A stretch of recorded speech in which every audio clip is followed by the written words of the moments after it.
Hello YouTubers, Alaska Prepper here. So I don't want to keep bringing this up, but I'm bringing this up because maybe you guys can help me understand through the comments. I keep hearing and seeing articles like from mainstream media and from some other channels as well, that's alternative news, that the coronavirus is not really that big of a deal. And I want to believe it.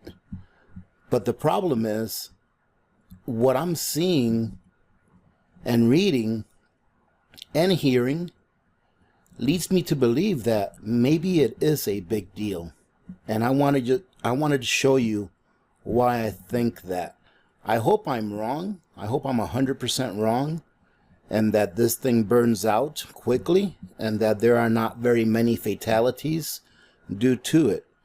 But if this was just like some people are saying, oh, this is just like the flu kills so many thousands of people a year, I think like 50,000 or 70,000 in the US, just last year or so, this is not even as bad as the flu, then why this? Because every year during flu season, you don't have cruise ships quarantining the entire population of the vessel just because they found 2 people out of 6,000 that were contagious.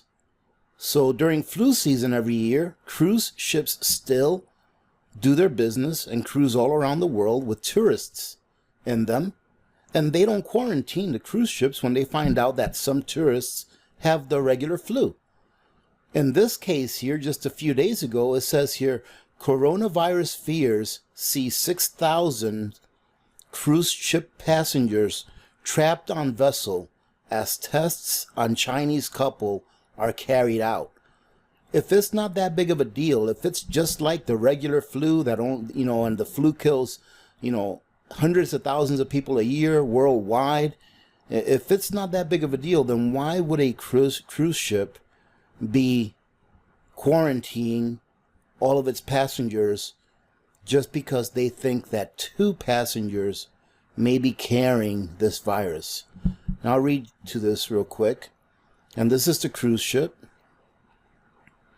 And it says around 6,000 people have been detained on a cruise ship as tests are carried out on 2 Chinese passengers suspected of having the coronavirus. So why? If it's not that big of a deal. I remember seeing an article, I think it was from CNN, it just popped up when I opened my browser, showing that so far the coronavirus has affected so many people and that so many people have passed away from it. And then they compared it to, I think it was the Spanish flu or something like that. I don't remember exactly what it was, but the numbers were comparable. Right? And then it said, what are people worrying about? Well, that's my question. Because for you to quarantine 6,000 people in a cruise ship like this, you have to have a very good reason. And another question I have is if this wasn't that big of a deal, then why is China quarantining tens of millions of people, blocking off roads that lead into cities with dirt, with bricks, with barriers, etc.? If it's not that serious, then why are they doing this? So it leads me to believe that this virus is a lot more serious than just your common flu, as some channels and or media outlets are leading us to believe. Another one I want to show you here is the coronavirus. Thousands allowed off ship after the scare. So it seems that this ship that was quarantined was cleared after the 2 people in there were shown to not be infected with this virus. But it begs me to ask the question again. If it's not that big of a deal, why are they doing this? And here is something that also caught my eye. And it says here, China is arresting people for writing about coronavirus online. And it says, sharing information Chinese authorities don't approve of might land you in jail. And then it says, China has arrested 8 people. And I want you guys to look at this. It has arrested 8 people, all right, for spreading rumors about the coronavirus epidemic online. But while stopping the spread of misinformation about the coronavirus could play a key role in containing it, it's unclear whether these people went to jail because they were actually spreading false information or because they were saying things the Chinese government didn't approve of.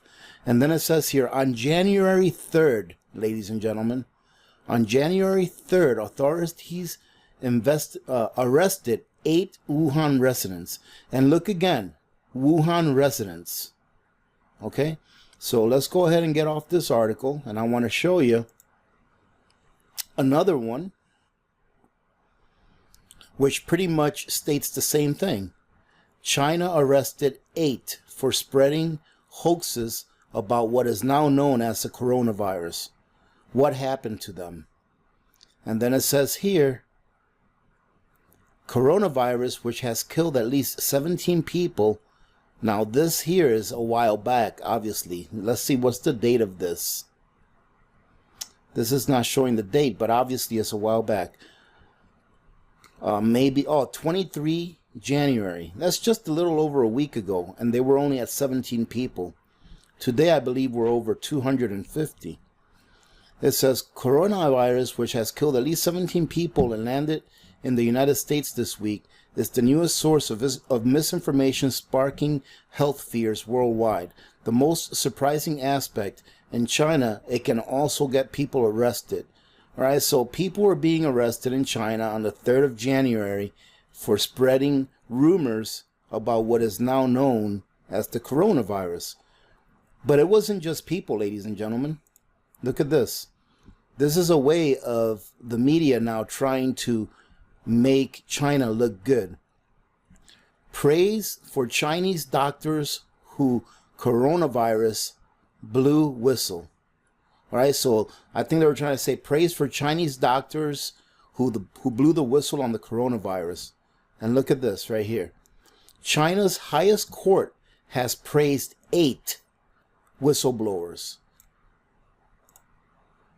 All right, 8, arrested 8. China is arresting people. Arrested 8 people. They didn't arrest just 8 people, just 8 average people. They arrested 8 doctors who acted as whistleblowers because they wanted to inform the world about what was going on with this virus. All right, they were arrested by the Wuhan police in early January. Wuhan, does that name sound familiar? And forced to confess to spreading false rumors after they tried to alert the public to the unfolding coronavirus outbreak. So, I'm not a scientist, and I don't claim to be one, but this is somewhat worrisome that this has been withheld from us for a while, and the people that are trying to blow the whistle on this were actually doctors who were arrested for trying to do the right thing. So these are a few of the factors that enabled me to make the decision, my personal decision, or have an opinion that this virus is probably a little more than what some of the skeptics are saying it is.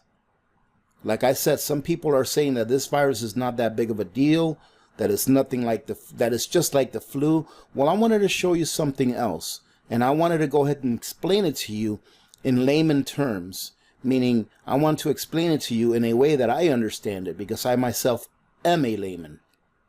So I went ahead and pulled this from Peak Prosperity. and I forget the gentleman's name, but he's a really good guy, Chris Matherson, okay, or Chris Martinson, right? He's the host of Peak Prosperity. And each virus has what is called, I believe, an RO factor.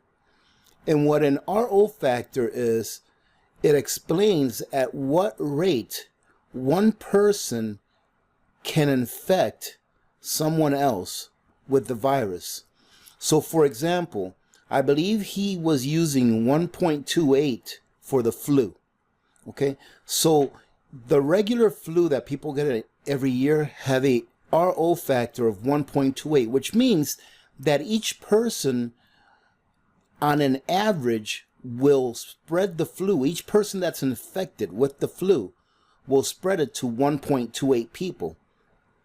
So once that one person, once that contact is made, rolls over 2 times, right, which is really the first time, then 1.28 people will more than likely be infected from one person. By the time that there's 10 contacts by all the people infected by the first one, all right, spreading from that first one, there will be 9 people infected.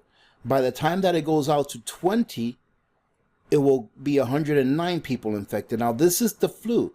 The flu has an RO factor of 1.28, right? And to explain it as simply as I can, this is what I'm going to say.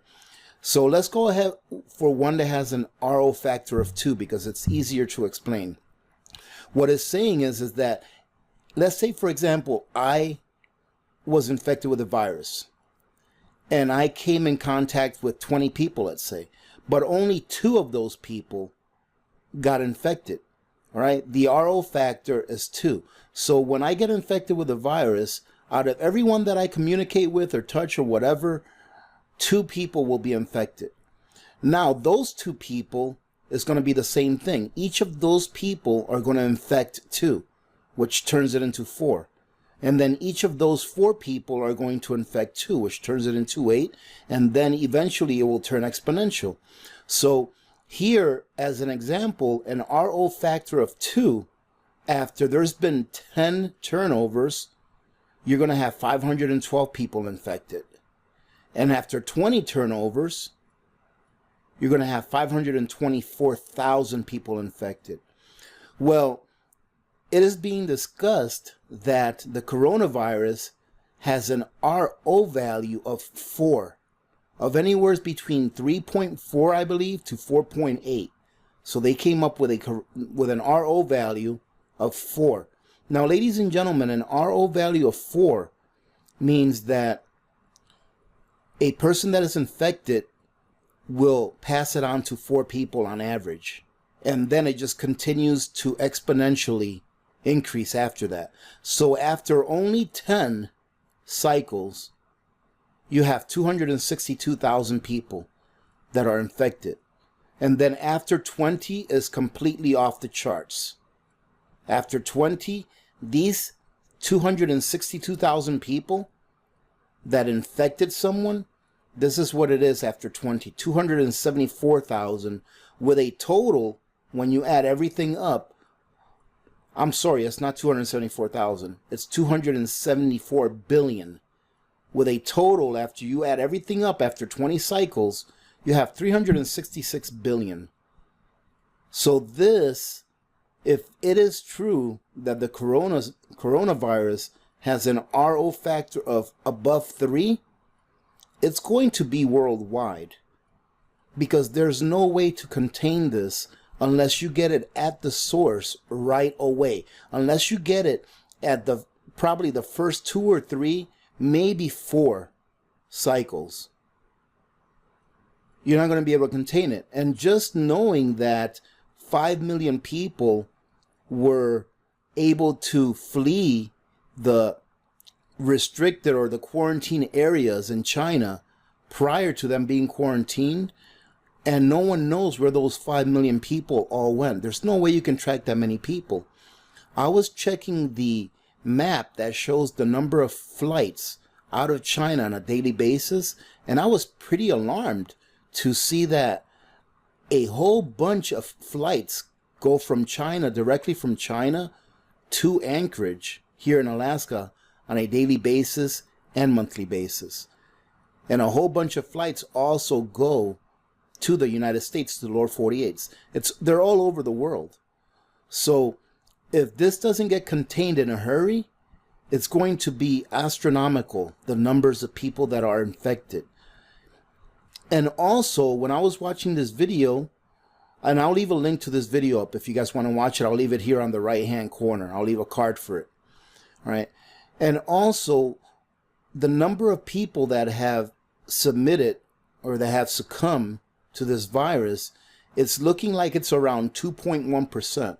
So ladies and gentlemen, let's just go ahead and take an RO value of 3. Let's say that an RO value of 4 is too great and that they made a mistake, and let's go ahead and take an RO value of 3. That's going to take us to 1.7 billion people. And so far, there's about a 2.1% rate of fatality, meaning people, about 2.1% of the people that have been infected have succumbed to it. So let's go ahead and take 1.743 billion people. Let's go ahead and write it all down. 392, 200. Let's go ahead and multiply that by 0.021. That's 36,600,000. If this thing goes completely viral. And my worry is this. My worry is that so many people have already landed in so many places around the world that it just may have the opportunity to go viral. You know, I believe in Japan a couple of days ago, 2 or 3 days ago, one bus driver had it, was identified with having it. And then all of a sudden, the next day, another 16 cases popped up. So those are my concerns with this. And like I said, I'm not a scientist. I'm not accredited in any way. All I've been doing is listening and reading. But the people that keep saying that this is nothing to worry about, I wonder why they're saying that. And I wonder if they've taken a look at some of these numbers as far as the RO value. You know, I think people, when they say that this is just like the flu, they're not taking into consideration the incubation period, all right, and the RO value, which are very significant in the spread of a virus. Now, let's see if we can take a look at the current numbers. I'm not sure if this is what's getting my my videos demonetized, but the last video that I made about the food storage being sold out was demonetized. I don't understand what I did wrong or why, but if it's this, then it's this. I'll go ahead and block off the top, but I've seen this video on other channels, but I think that this is important for you guys to see. And I want to thank the people that left me this link as well, because that's how I found this site. And now currently, it looks like the numbers haven't changed much. Currently, we are at 12,024 infected or confirmed infections with 259 submissions and a recovery of 287 so far. And it's looking here like Thailand has gotten hit pretty good so far. Singapore, Japan still at 17. Hong Kong is starting to panic now. I believe that I read somewhere that in Hong Kong, the citizens are pretty much protesting to the government, telling them not to allow anyone in through the border from China. Australia, South Korea, Taiwan. The U.S. still has 7. France, Vietnam. The one that scares me the most, ladies and gentlemen, of course, the United States scares me for it spreading here. But the one that scares me the most would be this one right here, India. So far, India has 1 that has been reported. Ladies and gentlemen, India doesn't have the best infrastructure. So if this starts to spread in India, a country of about what, 1.5 billion people or so, it's going to be incredible. So let's just hope that this one case is the only case, and that whatever measures they're taking to keep any new cases from coming up, that they are effective. Not only for India, but for everyone, really. Same thing with the Philippines. These third world countries that don't really have the infrastructure. I mean, look at China. They have a really good infrastructure and they're struggling with it. Imagine if that hits India, right? Or these third world countries that really don't have the infrastructure to deal with this. All right. I'm going to go ahead and leave it at that, ladies and gentlemen. I hope you get something out of this. Do your own research. I'm not going to tell you to panic and go buy everything in the store to stock up. Really, everyone should be prepped to a certain amount of time or to a certain degree that is conducive with what they've with their rationale, with what they thought should be good for them. Me personally, I'm going to go and stock up on a few things that I've seen that maybe I should have. I need to get some hand sanitizer, especially the ones that have lotion in them. I do believe that a bottle of Lysol does specify that it kills viruses. If you read it, I'm going to go take a look at that to make sure that we have some good disinfectant that would be useful if for some reason it could spread. And if it doesn't, that's a great thing. We'll have really clean counters for a good while to come. Ladies and gentlemen, like I said, I hope that you all are taking your own personal precautions, whichever ones they may be, but at least be alert as to what is going on and do what is best for yourselves and your families. Having said that, I hope that you guys are having a good weekend. Remember that tomorrow at 3 p.m. Alaska Standard Time, I will be doing a live stream, and maybe we can talk a bit about this, a bit about how long-term food storage companies are running out of food. Remember to be good to each other. When good people do good things happen. Remember to reach one, teach one, and repeat. If we all did this, the world would be a better place, and you know that it will be a better place. Many blessings to all of you and your families. This is Alaska Prepper, and I am out.